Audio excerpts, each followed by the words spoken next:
Periyar Maniammai Institute of Science and Technology, Tanjavur. Civil engineering with specialization in GIS, remote sensing and more. 20 years of field இருக்காங்க. Experienced faculty, free uniform, notebooks, hostel, படிக்கும்போது part time job வேற.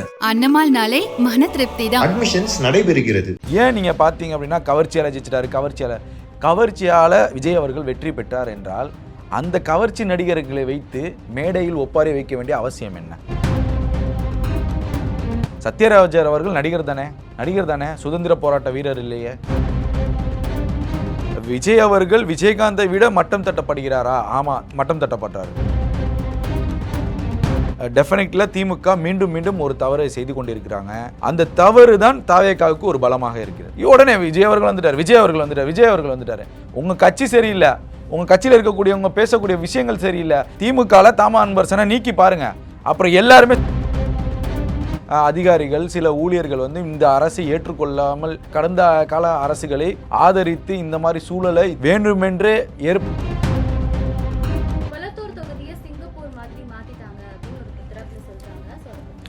Singapore பல பேர் போய் பார்த்துருக்காங்களா எனக்கு இன்னுமே புரியல. ஜெயராம் ஊர்வசி யோகி பாபுவின் அசத்தல் நடிப்பில் பாண்டியராஜ் இயக்கத்தில் பரிமலா அன்கு குடும்பத்துடன் கொண்டாடும் ஒரு டார்க் ஹியூமர் திரைப்படம்.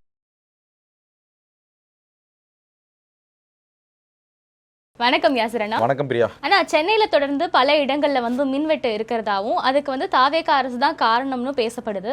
அதை பத்தி உங்களுடைய பார்வை என்ன? இல்லை, மின்வெட்டு வந்து சென்னையில் மட்டும் இல்லை, ஓரளவுக்கு சில பகுதிகளில் வந்து ரொம்ப மோசமாகவே இருக்குது. கடந்த சில நாட்களாக விட நேற்று இரவு மட்டும் பார்த்தீங்க அப்படின்னா சென்னையில் பல இடங்களில் வந்து மக்களை நேரடியாக போய் போராட்டத்தில் இறங்கினதெல்லாம் நம்மளால் பார்க்க முடியும். இப்போ இது மின்வெட்டுக்கு ஒரு ரீசன் வந்து எப்படி சொல்லப்படுது அப்படின்னா, இந்த கவர்மெண்ட் வந்ததுக்கு அப்புறம் தான் மின்வெட்டுலாம் இருக்குங்கிற ஒரு ரீசன் வந்து பொதுவாக வைக்கப்படைய கருத்து. அது ஆளுங்கட்சி எந்த இருக்கோ அந்த பார்ட்டி மேலே தான் எல்லாருமே வைப்பாங்க.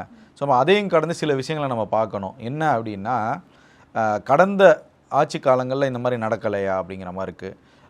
நமக்கு வெதர் டைப் லாஸ்ட் இயர் எப்படி இருந்துச்சு அப்படின்னா, மே மாதமே வந்து நமக்கு சில மலைகளும் வந்துச்சு, சில இதமான சூழலும் நமக்கு ஏற்பட்டுச்சு. ஹை பவர் வோல்டேஜுங்கிறது நமக்கு குறைவாகவே இருந்துச்சு. இப்போ நீங்கள் இன்றைக்கி சென்னையில் வந்து வர முடியுதா உங்களால் காலையில் 10 மணிக்கு?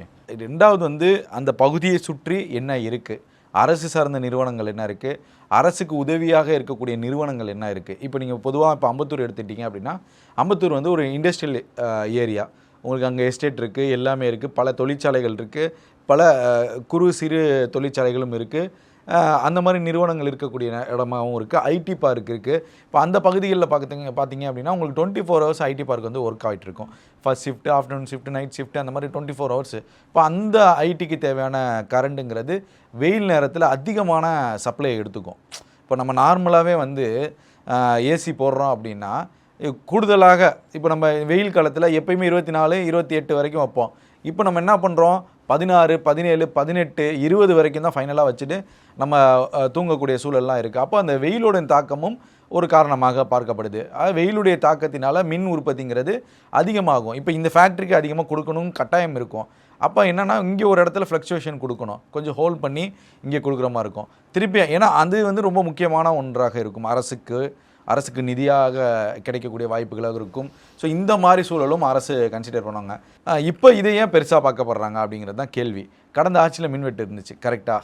இப்போ மின்வெட்டு வந்து இருந்துச்சு, ஆனால் இந்த அளவுக்கு மக்கள் வந்து போராடினாங்களா ரோட்டில்? அப்படியே ஒரு கேள்வி இருக்குல்லம்மா. இப்போ தாவேகா ஆட்சியில் மின்வெட்டு இருக்குது, அதே மின்வெட்டு தான் சேம் இருக்குது, ரொம்ப அதிகமாகலாம் இல்லை, அதே மின்வெட்டு தான் இருக்குது. ஆனால் இப்போ வந்து மக்கள் ஏன் போராடுறாங்க? ஒரு பக்கம் ஃபியூஸ் கேரியர் காண போகுது, ஒரு பக்கம் ஹார்ட் டிஸ்கே காண போகுது. அப்போ இதெல்லாம் ஒன்று சேர்த்து நம்ம பார்க்குறப்ப ஏதோ ஒரு சதி நடக்குதா அப்படிங்கிற ஒரு கேள்வி இருக்குது. அதே போல் இன்னும் சில அதிகாரிகள்லாம் வந்து அமைச்சர்களில் நேரடியாக பேசுகிறாங்க, மின்வெட்டு சம்மந்தமாக சரியான பதில் சொல்ல முடியல. இப்போ ரஞ்சித் குமாராக இருக்கட்டும், அமைச்சர் அவர்கள்லாம் பேசுகிறாரு, நான் உன்னை கன்னியாகுமரி மாற்றிடுவேன்னு சொல்லிட்டு. அப்போ இன்னும் சில அதிகாரிகள், சில ஊழியர்கள் வந்து இந்த அரசை ஏற்றுக்கொள்ளாமல் செயல்படுகிறாரா அப்படிங்கிற ஒரு கேள்வி இருக்குது. இல்லை மற்ற கடந்த கால அரசுகளை ஆதரித்து இந்த மாதிரி சூழலை வேண்டுமென்றே ஏற்படுத்துகிறாங்களா அப்படிங்கிற இன்னொரு சந்தேகமும் இருக்குது. ஸோ இதை ஒட்டுமொத்தமாக மக்களும் புரிஞ்சுக்கணும். இப்போ மக்களும் அங்கே போகிறாங்க, அதிகாரிகளுடைய பதிலை கேட்குறாங்க, எம்எல்ஏக்களும் போகிறாங்க, எம்எல்ஏக்களும் அந்த அதிகாரிகளுடைய பதிலை கேட்குறாங்க. அப்போ ஒரு சரியான பதில் வர மாட்டேங்குது, ஒரு சரியான விளக்கம் வர மாட்டேங்குது அப்படின்னா ஏதோ ஒரு இடத்துல ஒரு மைனஸ் இருக்குது. இப்போ அது சம்மந்தமாக தான் சில விஷயங்கள்லாம் வந்து தாவேகா அரசு முன்னெடுத்துட்ருக்காங்க. முக்கியமாக மின்சாரம்ங்கிறது பொதுமக்களுக்கு தேவையான ஒன்று.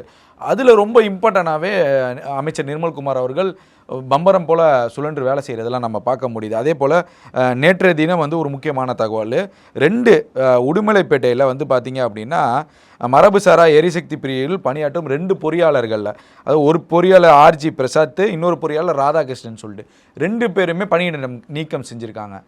புரியுதா உங்களுக்கு? எதன் காரணமா நீக்கம்? இல்லை, அதுதான் முறைகேடு, பல்வேறு முறைகேடில் வந்து அவங்கள வந்து பணி நீக்கம் செஞ்சுருக்காங்க. அப்போ தாவேகா அரசு இந்த மாதிரி ஒரு விஷயங்களும் ஒரு கேட்டகரியில் செஞ்சுட்டு இருக்காங்க. அப்போ அந்த கருப்பு ஆடு யார்? இந்த பிரச்சனைக்கு இப்போ நான் சொன்னதில் உங்களுக்கு புரியுதா? கடந்த ஆட்சியில் இருந்தது ஏன் இந்த ஆட்சியில் ரெஃப்ளெக்ட் ஆகலை, அதிகமாக தெரியுது. அப்போ அந்த கருப்பாடுகள் யார் யார் மக்களுக்கு எதிராகவும் இந்த அரசுக்கு எதிராகவும் சதி செய்கிறாங்க, அதை எல்லாமே வந்து கண்காணித்து 24 hours கண்காணித்து சரியான முறையில் பயணிக்கிறாங்கம்மா. இப்போ அந்த தவறுகள் எல்லாம் களையெடுக்க தான், அந்த தவறுகளுக்கு காரணமானவர்கள்லாம் தண்டிக்கிறதுக்காக தான் தாவேகா அரசு செயல்படுது. இன்னும் கொஞ்சம் டைம் வேணுங்கிறது ஒரு பொதுவான விஷயம்.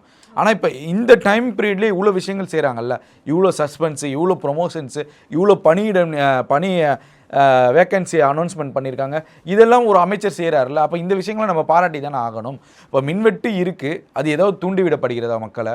அதை வைத்து இப்போ இன்றைக்கி சோசியல் மீடியாலலாம் பார்த்தீங்கன்னா மாற்றம் வேணும்னு கேட்டிங்கல்ல அப்படின்னு எதிர்க்கட்சிகள்லாம் விமர்சனம் வைக்கக்கூடிய, அப்போ ஏதோ ஒரு கோணத்தில் இது ஒரு சந்தேகத்தை எழுப்புது. தாவேகா அரசு முழுமையாக இந்த மின்வெட்டில் கவனம் செலுத்தணுங்கிறது ஒரு பொதுவான கருத்தாக இருக்குது. அதுதான் நானும் அந்த கருத்தாக பார்க்குறேம்மா. தொடர்ந்து பார்க்கும் பொழுது சத்யராஜ் அவர்களாக இருக்கட்டும், வைரமுத்து சாராக இருக்கட்டும், டிஎம்கே வந்து தோற்றுது அப்படிங்கிறது வந்து தாங்க முடியாத விஷயமா இருந்தாலும், அதை விட ரொம்ப கொடுமையாக இருக்கிறது என்னன்னா, கொளத்தூர் தொகுதியில் ஸ்டாலின் அவர்கள் வந்து தோல்வியுற்றுது, அதை தாங்கிக்கவே முடியல அப்படிங்கிற பதிவுகள்லாம் நம்ம தொடர்ந்து பார்க்க முடியுது. ஸோ அதற்கான காரணம் என்ன? பொதுவாக வந்து வெற்றியும் தோல்வியும் ஒரு தேர்தலில் வந்து ஒரு அரசியல் கட்சிக்கு வந்து புதுமையானது அப்படின்னு சொல்ல முடியாது, பழமையானது தான். வெற்றி தோல்வி மாறி மாறி வர்றது தான் அரசியல் கட்சிகள் மாற்றம். இப்போ இந்த கடந்த 50 ஆண்டு காலமாக எத்தனை புது கட்சிகள் வந்துச்சு, எத்தனை பேருக்கு வாய்ப்புகள் கொடுக்கப்பட்டுச்சு. இப்போ விஜயகாந்த் வந்தார், கமல் வந்தார், இன்னும் பலர் வந்தாங்க, வைகோ வந்தார், ஏகப்பட்ட தலைவர்கள் வராங்க. ஏன் ஒரு மாற்றத்தை கொடுக்க முடியல அப்படின்னா, மக்கள் ஒரு ப்ரெடிக்ஷனை பார்க்குறாங்க. இவர் ஒரு பர்ஃபெக்டான லீடரா, இவருக்கான அந்த ஹோப் இருக்கா, அதெல்லாம் பார்த்து தான் தேர்ந்தெடுப்பாங்க. அப்போ விஜய் அவர்கள் விஜயகாந்தை விட மட்டம் தட்டப்படுகிறாரா? ஆமாம், திமுக நபர்களால் மட்டம் தட்டப்படுறாரு.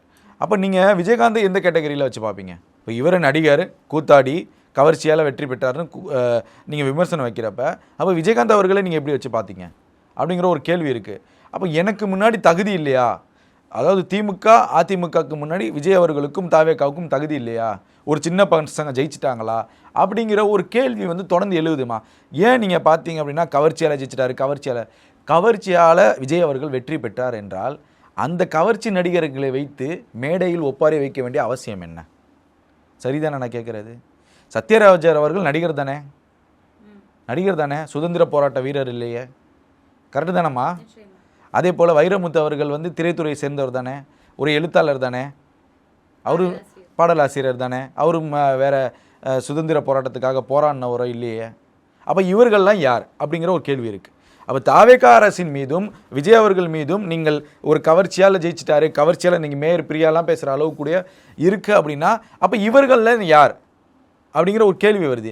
இதே சேகர்பாபு அவர்கள், மா சுப்பிரமணியன் அவர்கள்லாம் அமைச்சர்களாக இருக்கும்போது பல இடங்களில் பல நிகழ்ச்சிகள் நடத்துகிறாங்க. அதில் முழுக்க பார்த்திங்கன்னா திரைத்துறையினர்கள். ஏன் நீங்கள் திரைத்துறையினர்கள் கையில் எடுத்தீங்க? சரியான கேள்வி கேட்கணும். அப்போ நீங்கள் வந்து உங்களால் பொறுத்துக்க முடியல. இப்போ விஜய் அவர்களுடைய வெற்றிங்கிறது திமுகனால உண்மையிலுமே பொறுத்துக்க முடியல. இது ஒரு நாகரிக அரசியலா அப்படின்னு பார்க்குறப்ப இல்லைம்மா. டெஃபினெட்ல திமுக மீண்டும் ஒரு தவறை செய்து கொண்டிருக்கிறாங்க. அந்த தவறு தான் தாவேகாவுக்கு ஒரு பலமாக இருக்கிறது. திமுக செய்யக்கூடியதும் திமுக பேசக்கூடிய விஷயம்தான் தாவேகா அரசுக்கும் முதல்வர் விஜய்க்கும் பலமாக இருக்குது. பலனா மலையளவுக்கு பலம் கிடைக்கிது. இன்றைக்கி தாமு அன்பரசன் ஒரு முன்னாள் அமைச்சர், ஒரு நட்சத்திர பேச்சாளர்கள் பேசினா கூட பரவாயில்ல, உங்கள் கழக நிர்வாகிகள் பேசினா கூட பரவாயில்ல, ஒரு முன்னாள் அமைச்சர் நாயே பேயே கொள்ளக்காரன் மாதிரி இருக்குங்கிறாரு தாவேகாவை நிர்வாகிகளை பார்த்து, தொண்டர்களை பார்த்து. அந்த சிறுவர்கள் தானே அவங்கள அடித்து உட்கார வச்சுருக்காங்க. அதே உங்களை விட வயசில் சின்னவர் தானே அவர். ஆலந்தூர் சட்டமன்ற உறுப்பினர் வந்து ஹரிஸ், அவரோட வயசில் அவர் பையன் வயசு இருக்குமா, அவர் தோக்கடிச்சிருக்காரு உங்களுக்கு.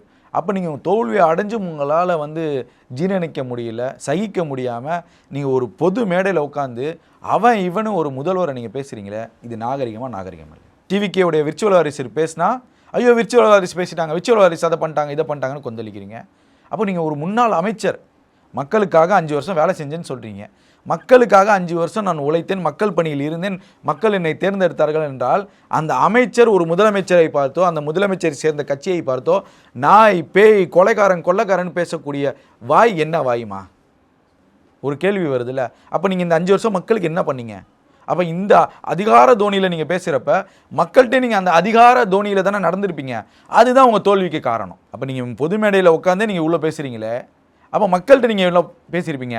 இதுதான் திமுக தோல்விக்கு காரணம்னு நான் சொல்ல வரேன். குறுநில மன்னர்கள் போல இருந்தார்கள்ல, இதுதான் முன்னாள் முதல்வர் ஸ்டாலின் அவர்கள் தெரிஞ்சுக்கணும். இதுதான் காரணம் தோல்விக்கு. இன்றைக்கி ஆர் ராசா பேசுகிறார், இதுதான் தோல்விக்கு காரணம். இன்றைக்கி டிஆர் பாலு பேசுகிறார், அதுதான் திமுக தோல்விக்கு காரணம். நான் திருப்பி சொல்கிறேன், திமுக ஒரு 8லேருந்து 1 வருஷம் பேசாமல் இருந்தாலே போதும், அமைதியாக அவங்க வேலையை பார்த்துட்டு இருந்தாலே போதும். ஒருவேளை இவர்கள் சொல்லும்போது தாவேக்கா அரசு சொல்வதை போல தாவேக்கா அரசு சரியாக செய்யலை, தாவேக்கா அரசு மக்களுக்கான அரசாக இல்லை அப்படின்னா மக்களே உங்களை தேடி வருவாங்களா? நீங்கள் சொன்னீங்கல்ல, திமுக காரன் தோத்தாலும் களத்தில் நிற்பான்டா, அவனை தேடி தாண்டா வருவாங்கன்னு சொல்லிட்டு. அப்போ நீங்கள் இவ்வளோ பேசுகிறப்ப உள்ளாட்சி தேர்தலில் நீங்கள் படுமோசம் அடைவீங்க. நீங்கள் வாயை மூடிட்டு ஒரு 8 மாதத்துலேருந்து 1 வருஷம் அமைதியாக இருந்தாலே திமுகவுக்கு நல்லதுமா. ஏன்னா திமுக பேசக்கூடிய விஷயங்கள்லாம் மக்கள்கிட்ட வேற மாதிரி ப்ரொஜெக்ட் ஆகுது. இன்றைக்கி தாமோதரனுடைய பேச்சு ரொம்ப கடுமையான சொற்கள், ஒரு கேவலமான அரசியல் பண்ணிட்டு இருக்காரு. அவங்க சரியாக பேசுகிறாங்க, மக்கள் தவறாக புரிஞ்சுக்கிறாங்கன்னு சொல்கிறீங்களா? இல்லைம்மா, அப்படி சொல்லலை. அவர்கள் பேசக்கூடிய அந்த விஷமத்தன்மைன்னு நான் சொல்ல வரேன். இப்போ நான் என்ன கேட்குறேம்மா, முதலமைச்சராக விஜய் அவர்கள் தேர்ந்தெடுத்திருக்காரு. யார் வாக்களித்தார்னு நான் கேட்குறேன். மக்கள். கடந்த ஆட்சியில் உங்களுக்கு 21லேருந்து 25 வரைக்கும் ஆட்சி கட்டில் அமர்ந்தது ஸ்டாலின் அவர்கள். ஸ்டாலின் அவர்களுக்கு வாக்களித்தது யார்? மக்கள் தான். இன்னைக்கு மோடி பிரதமராக இருக்கிறார் அப்படின்னா மாண்புமிகு பிரதமருக்கு வாக்களித்தது யார்? மக்கள் தான். அப்போ நீங்கள் மக்களை மதிக்க மாட்டீங்கல்ல.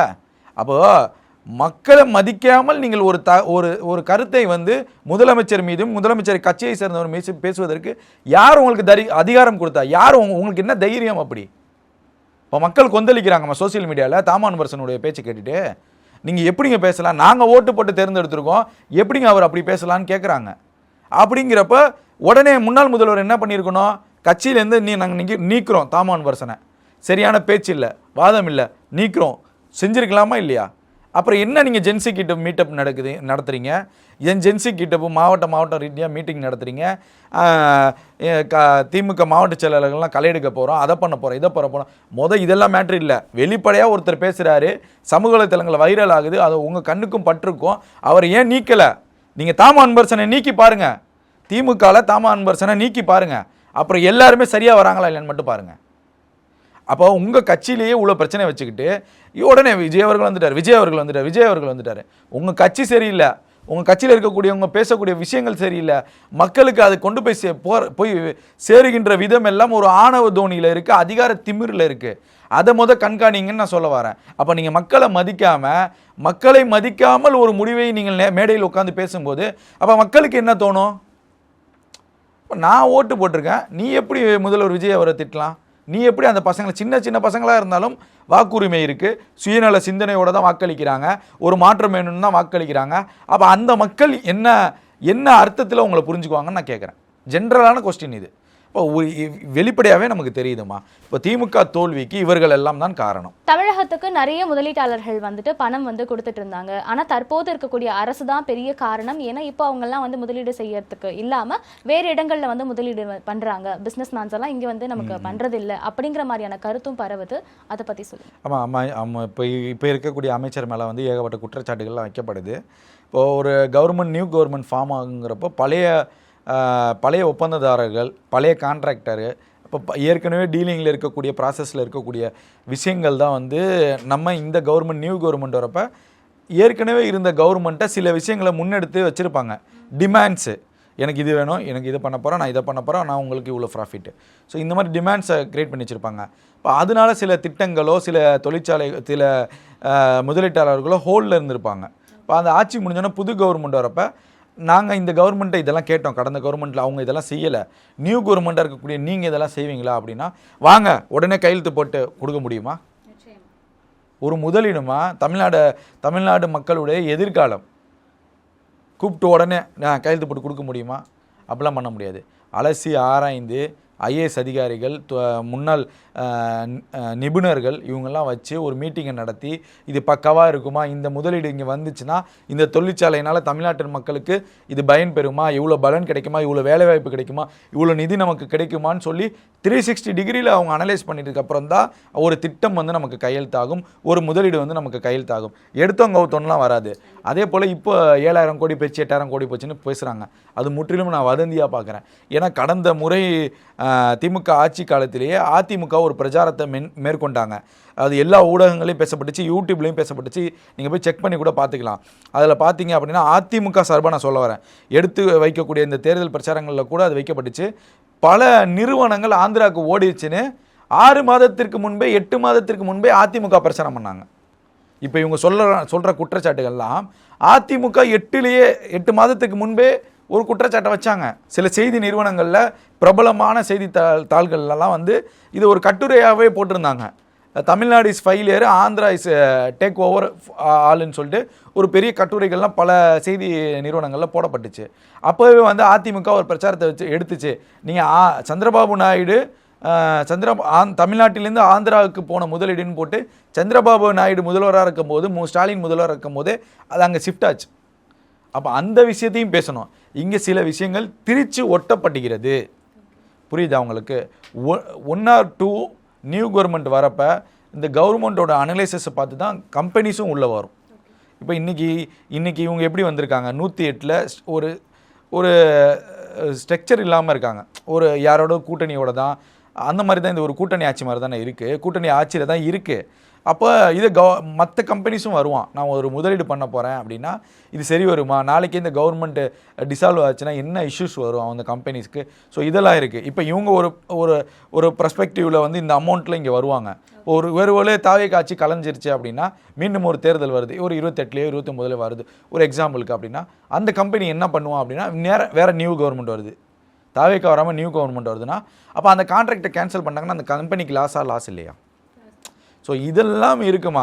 ஆனால் சில திட்டங்கள், சில முதலீடுகள் ஏற்கனவே திமுக ஆட்சியில் போனது உண்மை. அது அதிமுகவே பிரச்சாரம் எடுத்து வச்சுருக்காங்க. எடப்பாடியே பிரச்சாரத்தில் பேசியிருக்காரு, பல தலைவர்கள் பேசியிருக்காங்க, செய்தித்தாள்கள்லேயும் வந்திருக்கு. அதை இப்போ திரிச்சு இந்த அமைச்சர் கீர்த்தனா மேலே ஒரு பழியாக போடுறதை ஏற்புடையதாக இருக்க முடியாது. பாமக ராமதாஸ் அவர்கள் இருக்காங்க இல்லையா, அவர்கள் வந்துட்டு சிஎம் விஜய் அவர்களை போய் சந்திக்க போகிறதாகவும் ஜாதி வாரிய கணக்கெடுப்பு எடுக்கணும் அப்படிங்கிறத பற்றி பேச போகிறதாகவும். ஆமாம், அவரோட நீண்ட நாள் கோரிக்கையவே அதை தான் இருக்குது. அதிமுக தரப்பில் எடப்பாடி நிறைவேற்றுறேன்னு சொல்லி நம்ம சாதிச்சிட்டோன்னு சொல்லி அன்புமணியும் அவங்க அப்பாவும் கதறது நம்ம பார்த்துருப்போம் ஒரு வீடியோ. இன்னுமே அது வைரலாக இருக்கும். இப்போ அது தொடர்ந்து அவர் வலியுறுத்திட்டே இருக்கார். ஸோ ஜாதிவாரி கணக்கெடுப்புங்கிறது இன்னும் பலருக்கு சில விஷயங்கள் புரியாமல் இருக்குது. ஜாதிவாரி கணக்கெடுப்புங்கிறது ஒரு ஜாதியின் எண்ணிக்கையை மட்டும் அறியும் முயற்சி அல்ல. அது வந்து பார்த்தீங்க அப்படின்னா ஒரு கல்வி, வேலைவாய்ப்பு, பொருளாதாரம் இதெல்லாம் முன்னேற்றக்கூடிய ஒரு விஷயமாக தான் இந்த ஜாதிவாரி கணக்கெடுப்பு இருக்கும். இதெல்லாம் வந்து ஒரு சமுதாயத்தோட ஒரு துல்லியமான ஒரு பொருளாதார முன்னேற்றத்தை அடைகிறதுக்கான ஒரு விஷயமாக தான் இந்த ஜாதிவாரி கணக்கெடுப்பு பேசப்படுது. அதுதான் முன்வைக்கக்கூடிய கருத்தாகவும் இருக்குது. அதே போல் இந்த இடஒதுக்கீடுங்கிறது, ஜாதிவாரி கணக்கெடுப்புக்கு அப்புறம் இந்த இடஒதுக்கீடுங்கிறது எல்லா சமுதாயமும் சமமாக இருக்கிறாங்களாங்கிறத பார்க்குறதுக்கான ஒரு விஷயமாகவும் இந்த ஜாதிவாரி கணக்கெடுப்புங்கிறது எடுக்கப்படுது. இதுதான் ஒரு முக்கியத்துவம் வாய்ந்ததாக பேசப்படுது. அதே போல் மக்கள் தொகைக்கு ஏற்றாறு போல், அந்த ஜாதியில் இருக்கக்கூடிய மக்கள் தொகைக்கு ஏற்றாறு போல் எப்படி இடஒதுக்கீடு கொடுக்கணும், எப்படி உள்ளிடஒதுக்கீடு கொடுக்கணும், அதனால் என்ன பலன் அப்படிங்கிறதெல்லாம் ஒரு ஸ்ட்ரக்சராக கொண்டு வரதான் இந்த ஜாதிவாரி கணக்கெடுப்புங்கிறது. ஒரே சமுதாயத்துக்கு மட்டும் எல்லாமே போகாமல் எல்லா சமுதாயத்திற்கும் அது சென்றடைய வேண்டும். எல்லா சமுதாய மக்களும் எந்த அளவுக்கு ஈக்குவாலிட்டியாக இருக்காங்களோ அந்த ஈக்குவலுக்கு நம்ம கிடைக்கும். ஒரு ஜாதி வந்து இப்போது உயர்ந்த நிலையில் இருப்பாங்க, இப்போ அவங்களுக்குமே எல்லாம் அந்த ஸ்ட்ரக்சராக கிடச்சிக்கிட்டே இருக்குது சில ஆண்டுகளாகவே. ஸோ அப்படிங்கிறப்ப இந்த ஜாதிவாரி கணக்கெடுப்புங்க வரப்போ இந்த ஜாதியில் இருக்கக்கூடிய உள் ஜாதிகளுக்கும் உள்ளிடைய ஒதுக்கீடு கொடுப்பதற்கு ஒரு இலகுவாக இருக்கும். இப்போ இவருக்கு கீழே இருக்கிறவர் என்ன செஞ்சுட்ருக்காரு, இப்போ அவர் பொருளாதாரத்தில் எப்படி இருக்கார், அவர் கல்வியில் எப்படி இருக்கார், அவர் வேலை வாய்ப்பில் அந்த சமுதாயம் எப்படி இருக்குது, அந்த சமுதாயத்தை முன்னேற்றுவதற்கும் இந்த ஜாதிவாரி கணக்கெடுப்புங்கிறது ஒரு அவசியமான ஒன்றாக தான் இருக்குது. இப்போ இது கடந்த ஆட்சி காலங்களில் ஏன் நிறைவேற்றப்படாமல் இருந்துச்சு அப்படின்னா சில அரசியல் காரணங்களால் தான் நிறைவேற்றப்படாமல் இருக்குது. இப்போ அன்புமணி ராமதாஸ் எடுத்து வைக்கிறாரு, இதன் மூலமாக இதை கொண்டு வந்தால் என்ன ஒரு பர்ஸ்பெக்டிவ் தேவைப்படும், எப்படி ஒரு விஷன் மாறுங்கிறது தான் ஒரு கருத்தாக பேசப்படுது. இது அன்புமணி இல்லாமல் அனைத்து கட்சி கூட்டத்தையும் அன்புமணி கூட்டினாரு. இப்போ இவங்க எல்லாம் ஒன்று சேர்ந்து ஒரு முதல்வர் சந்திக்கிறாரு அப்படின்னா, எல்லா ஜாதி சங்க தலைவர்களும் சந்திக்கிறாங்கன்னா அது ஒரு ஆரோக்கியமான விஷயமாக பார்க்கப்படும். அது ஒரு ஆலோசனை செயலைக்கு கரெக்டாக இருக்கும். அப்போ அன்புமணியை பேஸ் பண்ணி மட்டும் இதை கொடுக்குறப்ப தான் இது அரசியலாக பார்க்கப்படுது. புரியுதா? இப்போ அங்கே தான் இந்த அரசியல் வந்து உடையுது. அங்கே தான் இந்த ஜாதி வாரி கணக்கெடுப்புங்கிறது யாருனாலையும் அமல்படுத்த முடியாமல் சில சிரமத்திற்கு உள்ளாகிறாங்க. ஸோ இது முதல்வர் இப்போ இருக்கக்கூடிய முதல்வர் அதை செய்வாரா அப்படிங்கிறப்போ ஒரு கேள்வி இருக்குது. ஆனால் அவர் சில இடங்களில் அது பேசுகிறப்ப தேர்தல் வாக்குறுதியில் இருக்குன்னு நினைக்கிறேன். ஸோ தாவேகா அரசு இது செய்தால் சில நன்மைகள் தாவேகாவுக்கு கிடைப்பதற்கான வாய்ப்புகள் இருக்குமா? அடிமட்டத்திலேருந்து இருக்கக்கூடிய ஜாதிகளுக்கு நிச்சயமாக இது ஒரு வாய்ப்பை ஏற்படுத்தும். ஸோ அவங்களுக்கும் இது அடுத்த லெவல் வாழ்வாதாரத்திற்கும் முன்னேற்றத்திற்கும் ஒரு வழிவகை செய்யும். அப்படிங்கிறப்ப அதை முதல்வர் செய்வாருங்கிற நம்பிக்கை இருக்குது. ஆனால் செஞ்சார் அப்படின்னா இன்னும் வருங்காலங்களில் இந்த உள்ளாட்சி தேர்தல்லாம் இருக்குது பார்த்தீங்களா, அதிலே இன்னும் ஒரு பெரிய மேஜிக் நடக்கும் தாவேகாவுக்கு. முதலமைச்சர் விஜய் அவர்கள் ஆல்ரெடி சொல்லிட்டாங்க, நான் அடிக்கடி பிரஸ் மீட்டை சந்திச்சு பேசக்கூடிய நபர் இல்லை அப்படின்னு சொல்லிட்டு. ஆனாலுமே தொடர்ந்து அவர் மேலே வைக்கக்கூடிய விமர்சனமா என்ன இருக்குன்னா, எப்போதாங்க முதல்வர் வந்துட்டு பிரஸ் மீட்டை சந்திப்பாரு, எப்போதான் பேசுவாரு அப்படின்னு கேட்டுட்டே இருக்காங்க. அவர் ஒரு தரப்புல சொல்லிட்டாரு, நான் செயலில் காட்டுவேன்னு. ஆனாலும் கேள்வியா இது எழுந்துக்கிட்டே இருக்கு. அதை பற்றி இல்லை, சில இப்போ மின்சாரத்துறை அமைச்சர் நிர்மல்குமார் கூட சொல்லியிருந்தார், கடந்த சில காலங்கள்லாம் வந்து ப்ரெஸ்ஸுங்கிறது பத்திரிகை மட்டும்தான், பேப்பர்ஸ் தான். அப்போ டிஜிட்டல்லாம் கிடையாது, சேட்டலைட்லாம் கிடையாது. அப்போ அந்த காலத்தில் எப்படி பத்திரிகையாளர் சந்திச்சிருப்பாங்க? அப்போ கொடுத்த அறிக்கை தான் போடுவாங்கன்னா அது ஒரு செட் ஆஃபு.